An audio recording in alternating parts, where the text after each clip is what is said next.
ꯑꯍꯥꯟꯕꯃꯛꯇꯗ ꯑꯩꯅ ꯏꯔꯝꯗꯝ ꯁꯅꯥꯂꯩꯕꯥꯛ ꯀꯪꯂꯩꯄꯥꯛ ꯃꯅꯤꯄꯨꯔꯁꯤꯗ ꯂꯩꯕꯤꯔꯤꯕ ꯂꯣꯜ ꯃꯌꯦꯛꯄꯨ ꯅꯨꯡꯁꯤꯕ ꯑꯍꯜ ꯂꯃꯟ ꯃꯔꯨꯞ ꯃꯄꯥꯡ ꯁꯥꯇ꯭ꯔ ꯁꯥꯊꯤ ꯏꯃꯥ ꯏꯕꯦꯜ ꯈ꯭ꯋꯥꯏ ꯈꯨꯗꯤꯡꯃꯛꯄꯨ ꯏꯀꯥꯏ ꯈꯨꯝꯅꯕ ꯎꯠꯆꯔꯤ ꯑꯃꯗꯤ ꯂꯣꯜ ꯃꯌꯦꯛꯄꯨ ꯇꯝꯕꯤꯕ ꯃꯇꯝꯗ ꯑꯇꯣꯞꯄ ꯃꯤꯑꯣꯏꯁꯤꯡꯕꯨ ꯑꯃꯗꯤ ꯑꯇꯣꯞꯄ ꯂꯨꯞꯁꯤꯡꯒꯤ ꯃꯤꯑꯣꯏꯁꯤꯡꯕꯨ ꯍꯔꯥꯎ ꯍꯔꯥꯎꯅ ꯅꯨꯡꯁꯤꯅ ꯂꯣꯏꯅꯕꯤꯗꯨꯅ ꯇꯝꯕꯤꯕ ꯉꯝꯕ ꯃꯤꯑꯣꯏꯁꯤꯡꯕꯨꯁꯨ ꯑꯩꯍꯥꯛꯅ ꯏꯀꯥꯏ ꯈꯨꯝꯅꯕ ꯎꯠꯆꯔꯤ ꯉꯁꯤ ꯅꯩꯅꯒꯗꯕ ꯁꯔꯨꯛ ꯑꯁꯤ ꯃꯅꯤꯄꯨꯔꯤ ꯂꯣꯜ ꯀꯪꯂꯩꯂꯣꯟ ꯃꯤꯇꯩꯂꯣꯟꯒꯤ ꯃꯇꯥꯡꯗ ꯍꯥꯟꯅ ꯃꯌꯦꯛꯀꯤ ꯃꯇꯥꯡꯗ ꯇꯧꯈ꯭ꯔꯦ ꯉꯁꯤꯅ ꯂꯣꯜ ꯑꯃꯁꯨꯡ ꯂꯣꯜꯒꯤ ꯈꯣꯟꯊꯣꯛꯀꯤ ꯃꯇꯥꯡꯗ ꯃꯇꯦꯛ ꯈꯔ ꯅꯩꯅꯖꯒꯅꯤ ꯑꯍꯥꯟꯕ ꯑꯣꯏꯅ ꯆꯦꯅꯦꯜ ꯑꯁꯤꯒꯤ ꯃꯃꯤꯡꯅ ꯃꯅꯤꯄꯨꯔ ꯂꯦꯡꯒ꯭ꯋꯦꯖ ꯐꯤꯆꯔ ꯑꯗꯨꯒ ꯑꯩꯍꯥꯛꯀꯤ ꯏꯃꯤꯡꯅ ꯉꯥꯡꯈꯝ ꯄ꯭ꯔꯦꯃꯦꯁꯣꯔ ꯉꯁꯤ ꯅꯩꯅꯖꯔꯤꯕ ꯑꯁꯤ ꯍꯥꯟꯅ ꯃꯃꯥꯡꯗ ꯅꯩꯅꯖꯈꯤꯕ ꯑꯗꯨꯒꯤ ꯃꯈꯥ ꯇꯥꯔꯛꯄꯅꯤ ꯍꯥꯟꯅ ꯃꯃꯥꯡꯗ ꯅꯩꯅꯖꯈꯤꯕꯗꯨꯗꯤ 187 MLP ꯃꯅꯤꯄꯨꯔꯤ ꯂꯣꯟꯆꯨꯝ ꯄꯊꯥꯞ ꯄꯔꯤꯡ ꯄꯥꯔꯠ 12 22 27 ꯁꯦꯞꯇꯦꯝꯕꯔ 2022 ꯃꯁꯤꯗ ꯅꯩꯅꯖꯈꯤꯕ ꯑꯗꯨꯒꯤ ꯃꯈꯥ ꯇꯥꯔꯛꯄꯅꯤ ꯉꯁꯤ ꯅꯩꯅꯖꯒꯗꯕ ꯑꯁꯤ ꯍꯥꯟꯅ ꯈꯪꯕꯤꯕ ꯌꯥꯎꯔꯒꯗꯤ ꯑꯗꯨ ꯀꯥꯟꯊꯣꯛꯄꯤꯔꯒꯁꯨ ꯀꯩꯁꯨ ꯀꯥꯏꯗꯦ ꯑꯗ ꯂꯣꯜ ꯃꯌꯦꯛꯀꯤ ꯃꯇꯥꯡ ꯑꯣꯏꯕꯅꯤꯅ ꯍꯦꯟꯅ ꯄꯨꯛꯅꯤꯡ ꯆꯪꯅ ꯇꯥꯍꯧꯕꯅꯗꯤ ꯍꯦꯟꯅ ꯐꯒꯅꯤ ꯍꯥꯏꯅ ꯈꯟꯖꯩ ꯑꯍꯥꯟꯕ ꯃꯇꯥꯡꯗ ꯂꯣꯜꯒꯤ ꯃꯇꯥꯡꯗ ꯑꯃꯨꯛ ꯍꯥꯏꯖꯔꯛꯀꯦ ꯂꯣꯜ ꯍꯥꯏꯕꯁꯤ ꯀꯔꯤꯅꯣ ꯍꯥꯏꯕꯗ ꯃꯤꯑꯣꯏꯕ ꯑꯃꯅ ꯅꯤꯡꯂꯤꯕꯗꯨ ꯑꯇꯣꯞꯄ ꯑꯃꯗ ꯉꯥꯡꯗꯨꯅ ꯅꯠꯇ꯭ꯔꯒ ꯏꯗꯨꯅ ꯐꯣꯡꯗꯣꯛꯄꯗ ꯋꯥꯍꯩꯒꯤ ꯃꯁꯛ ꯑꯣꯏꯕ ꯄꯥꯝꯕꯩ ꯑꯗꯨꯕꯨ ꯂꯣꯜ ꯀꯧꯏ ꯁꯤꯗ ꯑꯁꯪꯕꯅ ꯒ꯭ꯔꯤꯟꯅ ꯑꯟꯗꯔꯂꯥꯏꯟ ꯇꯧꯔꯤꯕꯁꯦ ꯃꯁꯤ ꯅꯤꯡꯁꯤꯡꯕꯤꯕ ꯋꯥꯍꯩꯒꯤ ꯃꯁꯛ ꯑꯣꯏꯕ ꯄꯥꯝꯕꯩ ꯍꯥꯏꯕ ꯑꯗꯨꯅ ꯂꯣꯜ ꯑꯃ ꯍꯥꯏꯕ ꯑꯁꯤ ꯀꯔꯤꯅꯣ ꯍꯥꯏꯕꯗ ꯃꯤꯑꯣꯏꯕ ꯑꯃꯅ ꯅꯤꯡꯂꯤꯕꯗꯣ ꯑꯇꯣꯞꯄ ꯑꯃꯗ ꯉꯥꯡꯗꯨꯅ ꯅꯠꯇ꯭ꯔꯒ ꯏꯗꯨꯅ ꯐꯣꯡꯗꯣꯛꯅꯕ ꯑꯣꯏꯕ ꯋꯥꯍꯩꯒꯤ ꯃꯁꯛ ꯑꯣꯏꯕ ꯄꯥꯝꯕꯩ ꯑꯗꯨꯕꯨ ꯑꯩꯈꯣꯏꯅ ꯂꯣꯜ ꯍꯥꯏꯅ ꯀꯧꯏ ꯑꯗꯨꯅ ꯂꯣꯜ ꯍꯥꯏꯗꯤ language is a means use as words ꯑꯗꯨꯅ ꯋꯥꯍꯩ ꯑꯣꯏꯅ ꯁꯤꯖꯤꯟꯅꯕ ꯉꯥꯡꯗꯨꯅ ꯑꯃꯁꯨꯡ ꯏꯗꯨꯅ ꯐꯣꯡꯗꯣꯛꯀꯗꯕ ꯑꯁꯦ ꯑꯩꯈꯣꯏꯅ ꯑꯇꯣꯞꯄꯗ ꯐꯣꯡꯗꯣꯛꯅꯕꯒꯤꯗꯃꯛꯇ ꯈꯪꯍꯟꯅꯕꯒꯤꯗꯃꯛꯇ ꯉꯥꯡꯗꯨꯅ ꯑꯃꯁꯨꯡ ꯏꯗꯨꯅ ꯐꯣꯡꯗꯣꯛꯄ ꯋꯥꯍꯩꯒꯤ ꯃꯁꯛ ꯑꯣꯏꯕ ꯄꯥꯝꯕꯩ ꯑꯗꯣ ꯑꯩꯈꯣꯏꯅ ꯂꯣꯜ ꯍꯥꯏꯅ ꯈꯪꯅꯩ ꯍꯥꯏꯗꯤ ꯃꯈꯥ ꯇꯥꯔꯛꯄ ꯑꯃꯨꯛ ꯃꯈꯥ ꯍꯥꯏꯖꯔꯛꯀꯦ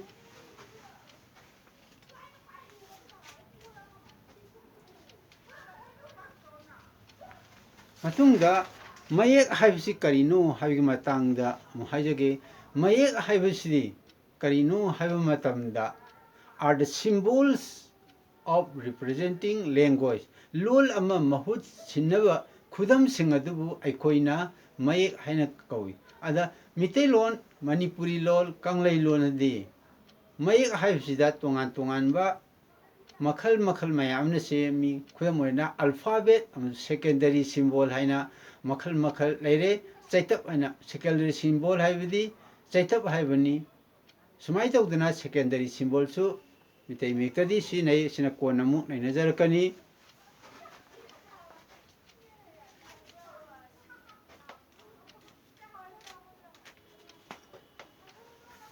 ꯃꯊꯪꯗ ꯑꯃꯨꯛ ꯂꯣꯟꯆꯨꯝ ꯄꯊꯥꯞ ꯏꯪꯂꯤꯁꯇ ꯍꯥꯏꯔꯒ ꯒ꯭ꯔꯥꯃꯥꯔꯒꯤ ꯃꯇꯥꯡꯗ ꯑꯃꯨꯛ ꯍꯥꯏꯖꯒꯦ ꯂꯣꯟꯆꯨꯝ ꯄꯊꯥꯞ ꯍꯥꯏꯕꯁꯤ ꯀꯔꯤꯅꯣ ꯍꯥꯏꯕ ꯃꯇꯝꯗ ꯑꯃꯨꯛꯇꯪ ꯄꯥꯊꯖꯔꯛꯀꯦ ꯂꯣꯜ ꯑꯃꯕꯨ ꯆꯨꯝꯅ ꯉꯥꯡꯕ ꯑꯃꯁꯨꯡ ꯏꯕ ꯉꯝꯅꯕ ꯂꯧꯁꯤꯡ ꯄꯤꯕ ꯄꯊꯥꯞ ꯄꯔꯤꯡ ꯑꯗꯨꯕꯨ ꯂꯣꯜ ꯑꯗꯨꯒꯤ ꯂꯣꯟꯆꯨꯝ ꯄꯊꯥꯞ ꯄꯔꯤꯡ ꯀꯧꯏ ꯑꯗꯨꯅ ꯁꯤꯗ ꯑꯁꯪꯕꯅ ꯒ꯭ꯔꯤꯟꯅ ꯑꯟꯗꯔꯂꯥꯏꯟ ꯇꯧꯔꯤꯁꯦ ꯃꯁꯤ ꯅꯤꯡꯁꯤꯡꯕꯤꯌꯨ ꯂꯧꯁꯤꯡ ꯄꯤꯕ ꯄꯊꯥꯞ ꯄꯔꯤꯡ ꯑꯗꯨꯕꯨ ꯂꯣꯜ ꯑꯗꯨꯒꯤ ꯂꯣꯟꯆꯨꯝ ꯄꯊꯥꯞ ꯄꯔꯤꯡ ꯀꯧꯏ ꯍꯥꯏꯕ ꯑꯃꯨꯛ ꯍꯟꯅ ꯄꯥꯖꯔꯛꯀꯦ ꯂꯣꯟꯆꯨꯝ ꯄꯊꯥꯞ ꯄꯔꯤꯡ ꯍꯥꯏꯕꯁꯤ ꯀꯔꯤꯅꯣ ꯍꯥꯏꯕꯗ ꯂꯣꯜ ꯑꯃꯕꯨ ꯆꯨꯝꯅ ꯉꯥꯡꯕ ꯑꯃꯁꯨꯡ ꯏꯕ ꯉꯝꯅꯕ ꯂꯧꯁꯤꯡ ꯄꯤꯕ ꯄꯊꯥꯞ ꯄꯔꯤꯡ ꯑꯗꯨꯕꯨ ꯂꯣꯜ ꯑꯗꯨꯒꯤ ꯂꯣꯟꯆꯨꯝ ꯄꯊꯥꯞ ꯄꯔꯤꯡ ꯀꯧꯏ ꯃꯔꯝ ꯑꯗꯨꯅ ꯂꯣꯟꯆꯨꯝ ꯄꯊꯥꯞ ꯍꯥꯏꯕꯁꯤ ꯀꯔꯤꯅꯣ ꯍꯥꯏꯕꯗ ꯂꯣꯜ ꯑꯃꯕꯨ ꯆꯨꯝꯅ ꯉꯥꯡꯕ ꯑꯃꯁꯨꯡ ꯏꯕꯗ ꯁꯤꯖꯤꯟꯅꯒꯗꯧꯔꯤꯕ ꯂꯧꯁꯤꯡ ꯄꯤꯕ ꯄꯊꯥꯞ ꯄꯔꯤꯡ ꯑꯗꯨꯕꯨ ꯑꯩꯈꯣꯏꯅ ꯂꯣꯟꯆꯨꯝ ꯄꯊꯥꯞ ꯄꯔꯤꯡ ꯀꯧꯏ ꯑꯗꯨ ꯑꯣꯏꯔꯕꯗꯤ ꯃꯅꯤꯄꯨꯔꯤꯒꯤ ꯂꯣꯟꯆꯨꯝ ꯄꯊꯥꯞ ꯄꯔꯤꯡ ꯑꯁꯦ ꯑꯗꯨ ꯑꯣꯏꯇꯥꯔꯗꯤ ꯀꯔꯤ ꯀꯧꯒꯗꯒꯦ ꯍꯥꯏꯕꯗꯣ ꯑꯃꯨꯛ ꯍꯟꯅ ꯍꯥꯏꯖꯔꯛꯀꯦ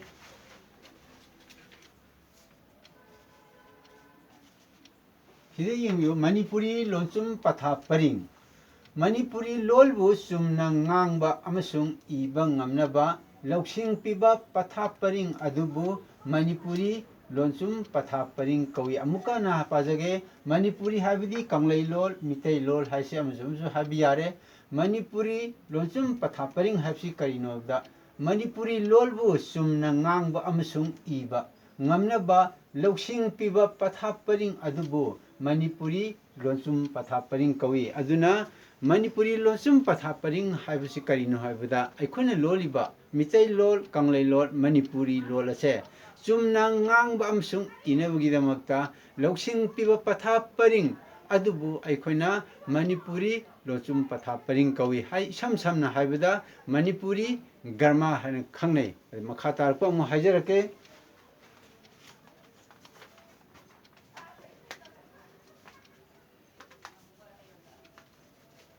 ꯁꯤꯗ ꯑꯃꯨꯛ ꯌꯦꯡꯕꯁꯤꯗ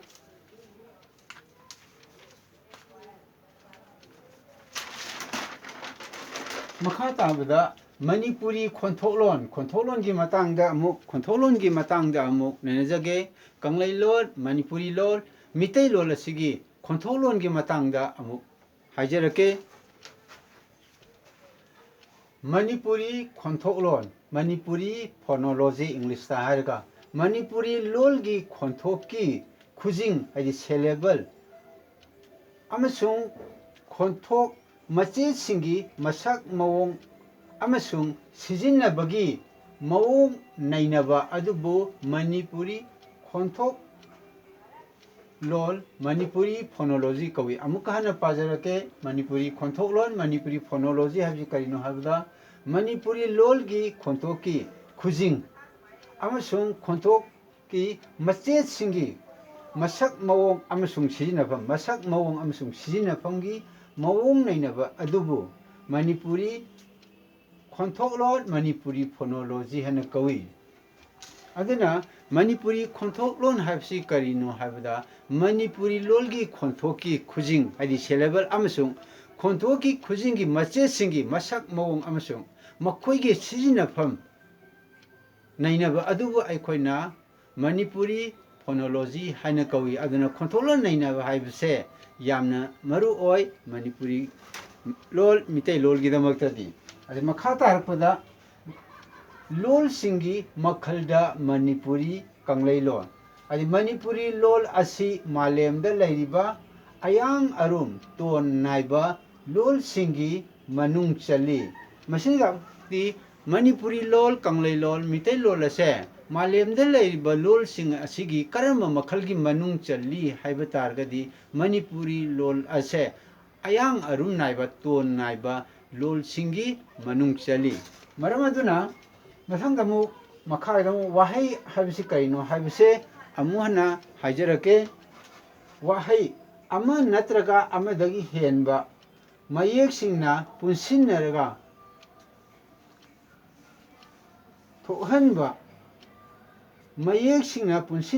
ꯊꯣꯛꯍꯟꯕ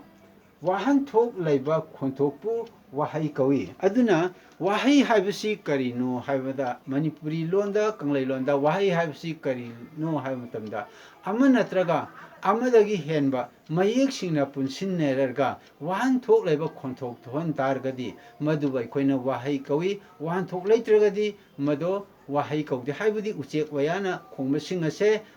ꯃꯁꯤ ꯋꯥꯍꯟꯊꯣꯛ ꯂꯩꯇꯕꯅꯤꯅ ꯃꯈꯣꯏꯁꯦ ꯋꯥꯍꯩ ꯀꯧꯗꯦ ꯃꯔꯝ ꯑꯗꯨꯅ ꯃꯅꯤꯄꯨꯔꯤ ꯂꯣꯜ ꯍꯥꯏꯕꯁꯤ ꯀꯔꯤꯅꯣ ꯍꯥꯏꯕꯗ ꯋꯥꯍꯟꯊꯣꯛ ꯂꯩꯕ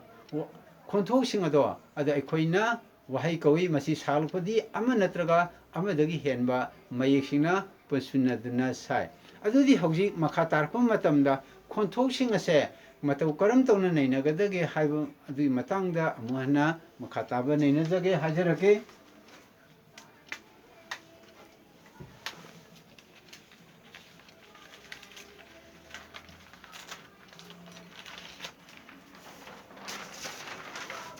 ꯁꯤꯗꯩꯗ ꯌꯦꯡꯕꯤꯌꯨ ꯑꯗꯨꯗꯤ ꯁꯤꯗꯩꯗ ꯃꯅꯤꯄꯨꯔꯤ ꯂꯣꯜ ꯃꯁꯤꯒꯤ ꯈꯣꯟꯊꯣꯛꯂꯣꯟ ꯅꯩꯅꯕꯗ ꯑꯌꯥꯡ ꯑꯔꯨꯝ ꯅꯥꯏꯕ ꯂꯣꯜ ꯑꯣꯏꯕꯅ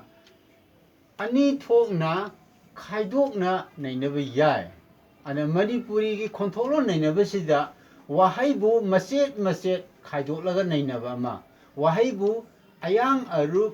ꯈꯥꯏꯗꯣꯛꯂꯒ ꯅꯩꯅꯕ ꯁꯨꯃꯥꯏꯅ ꯇꯧꯗꯅ ꯃꯅꯤꯄꯨꯔꯤ ꯂꯣꯜ Manipuri lol ase ayang ayun naiba ayang arum naiba lol oiba maramna maji makhal ani thongna nei nei ba khongthoki matangda adui tadi amana karida wahaibu machet machet khadul nainaba aduga atopa amana ayang arum naina nainaba ahan bagi wahaibu machet machet thongna khaidolaga nainabi matangda nainajage adudi yengbiu sidaida wahaibu machet machet thok खाइदोलगा नैनबा हाइबसिदा खुदमदा 1.1 दा थाबा हाइबा थाबा हाइबदि to set fair मै थाबगुमदो अनु सिदिदा थौने आतबने बाने आतबने सुमाइने खाइदोपय हाइबा थाबा हाइजे थौ तिनसिनबा आतब plus बा plus आतब सुमाइ तौदना पाबा हाइबसिदो पा plus आतब plus बा plus आतब सुमाइ तौना खाइदोपय high अना पाबा हाबिसना कइनो टू रीड लाइक पाबा दुंबा अना मथकी 1.1 गी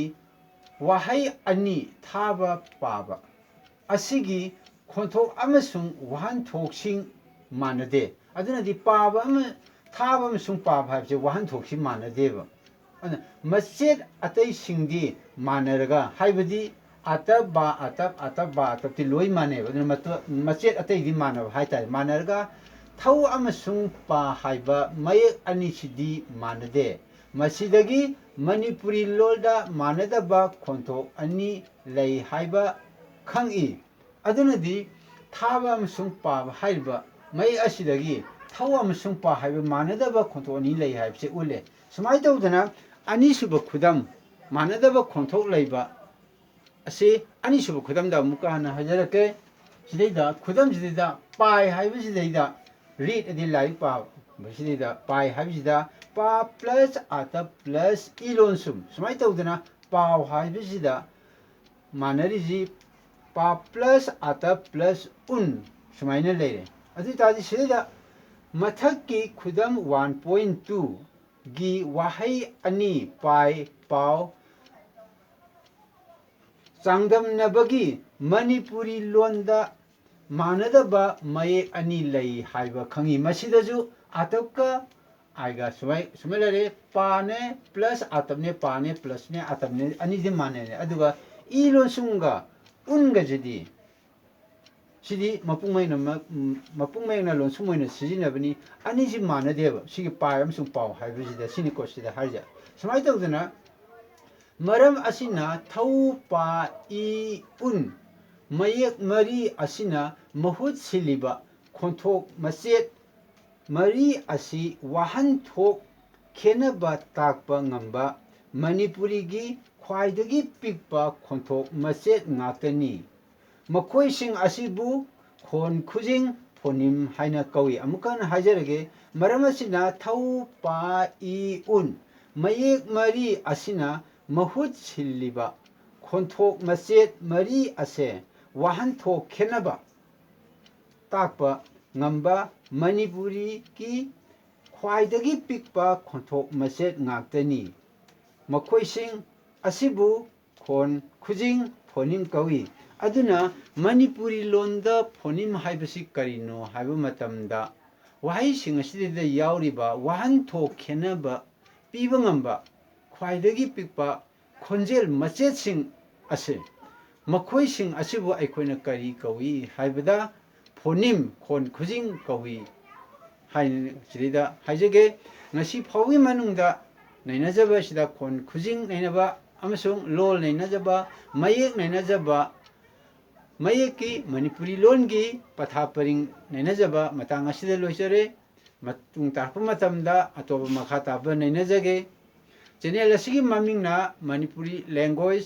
फीचर अयाकी इमिंगना ngangkham प्रेमेश्वर लोल मेपु तंबिरिबा अमदि लोल मेपु तंबिबा मतमदा अतोपा लुप सिंगी मियोइ सिंगबु